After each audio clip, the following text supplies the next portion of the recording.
ভালো মেয়ে ঠিক কাকে বলে জানো? ভালো ছেলে মানে কি? তুমিও বলবে সহজ প্রশ্ন। মাপকাঠি আটটি। যে মেয়ে পেয়েছে অঙ্কে 100, যে ছেলে ভূগোলে সেরা, তারাই তো ভালো বলছে সবাই। হীরের টুকরো ওরা।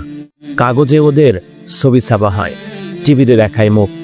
তাদের জন্য আমারও তো ভাই আনন্দে ভরে বুক। কেন জানো?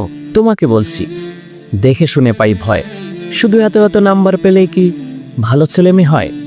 আচ্ছা ধরো, যে মেয়ে পেয়েছে অঙ্কে অনেক কম, তার গান শুনে মুগ্ধ সবাই, হাততালি হরদম। ওই যে ছেলেটা পাশ করে গেছে এবারেও টেনে টুনে, কিন্তু আমরা অবাক তার আবৃত্তি শুনে। পরের দুঃখে কাতর যে মেয়ে মুখটি করেছে কালো, কম নাম্বার পেয়েছে বলে বলবে না ওকে ভালো? অভাবের টানে কলেজ পড়েনি, বড় ধর্মার বাড়ি, তবুও ছেলেটা বাবা মাকে দেখে ভাড়াতে চালায় গাড়ি। তবে বলছি কি, এত এত নাম্বারে হয় নাকি মাপকাঠি? ভালো ছেলে মেয়ে বলতে কি ভাই, মানুষ চাইছি খাঁটি।